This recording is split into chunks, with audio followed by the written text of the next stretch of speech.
नमस्कार, VK news देख रहे हैं आप और मैं हूं आपके साथ मयंक गौड़। इजराइल हमास जंग एक खूनी जंग के रूप में तब्दील हो चुकी है और इस वक्त के जो हालात हैं उससे लग रहा है कि ये जंग अब किसी भी हाल में रुक तो नहीं सकती है, क्योंकि देर रात को जो इजराइल ने हमला किया ऐसा कहा जा रहा है। हालांकि इजराइल ने उसकी पुष्टि नहीं की है, लेकिन आरोप यही लग रहे हैं, क्योंकि गाजा में एक बहुत बड़ा हमला हुआ। गाजा के एक हॉस्पिटल पर हमला हुआ, मध्य गाजा में वो हॉस्पिटल स्थित था और शरणार्थियों ने उसी गाजा के हॉस्पिटल में शरण ले रखी थी, जिसमें एक एयर स्ट्राइक हुई और उस एयर स्ट्राइक में 500 से ज्यादा लोगों की मौत हो गई। तो अगर इस बात की पुष्टि हो जाती है कि ये हमला इजराइल ने ही करवाया था, तो ये वॉर ऑफ क्राइम की नजर में आएगा और वॉर ऑफ क्राइम एक तरीके से युद्ध का उल्लंघन है कि आपका जो दुश्मन है आप उन पर अटैक कर सकते हैं, लेकिन निर्दोष नागरिकों को, आम नागरिकों को इसमें नहीं नुकसान पहुंचना चाहिए। हालांकि ये एक बहुत बड़ा हमला है और अगर इस बात की पुष्टि हो जाती है तो 2007 के बाद से इजराइल का ये सबसे बड़ा हमला होगा।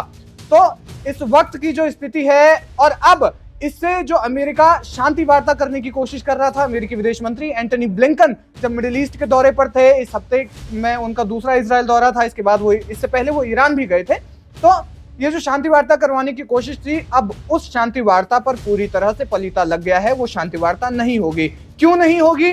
क्योंकि हमास ने इस बात की पुष्टि कर दी है कि 500 लोग उनके हॉस्पिटल में मारे जा चुके हैं। अल अहली अस्पताल उस हॉस्पिटल का नाम था और बताया जा रहा है कि ये आखिरी क्रिश्चियन हॉस्पिटल गाजा में बचा हुआ था और इसी वजह से ये जो हमला हुआ है, जिसमें शरणार्थी थे, मासूम लोग थे, जिनके पास खाने पीने के लिए नहीं था, रहने के लिए कोई छत नहीं थी, उन लोगों पर एक तरीके से अटैक हुआ है और 500 लोगों के मरने की हमास ने इसमें पुष्टि की है। इसके बाद क्या हुआ? दूसरी तरफ लेबनान में अमेरिकी दूतावास के बाहर हजारों लोग इकट्ठा हो गए और अमेरिकी दूतावास के आगे प्रदर्शन करने लगे, क्योंकि ये हमला था, बहुत बड़ा हमला था। इससे जाहिर तौर पर जो साथी देश हैं फिलिस्तीन के, उनका भी समर्थन में आना लाजमी था। तो वही हुआ। तो एक तरीके से जब अमेरिकी दूतावास के आगे वो लोग सामने आए और उसके बाद फिलिस्तीन के नारे लगाने लगे और उसके बाद उन्होंने वो किया जिसकी जद में अब अमेरिका भी आ गया है। उन्होंने अमेरिकी दूतावास को आग के हवाले कर दिया।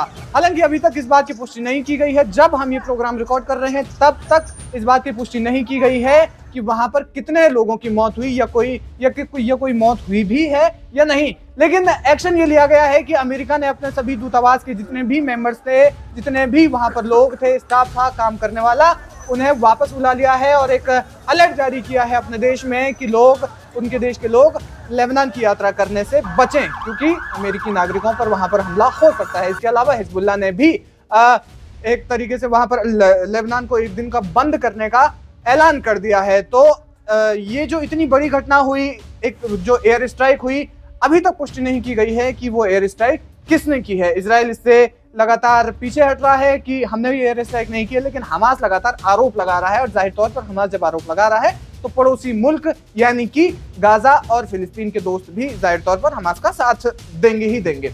बताया जा रहा है कि जिस तरीके की ये पूरा घटनाक्रम हुआ है पिछले 24 घंटों के अंदर, उस घटनाक्रम के बाद से अमेरिका जो शांति वार्ता कराने की कोशिश कर रहा था, शांति सुलह कराने की कोशिश कर रहा था, वो शांति सुलह अब किसी भी हाल में नहीं होगी। अरब देशों के समिट का प्लान था अमेरिका का और जो बाइडन इसीलिए इजराइल के बाद बताया जा रहा है कि वो अरब देशों की और यात्रा करने वाले थे, अरब देशों के समिट में शामिल होने वाले थे। लेकिन अब बताया जा रहा है कि जिस तरीके से ये परिस्थिति सामने आई है, पहले एक अस्पताल पर हमला होना, आखिरी क्रिश्चियन अस्पताल पर हमला होना जो कि मध्य गाजा में स्थित था, और उसके बाद लेबनान का अमेरिकी दूतावास को आग के हवाले कर देना।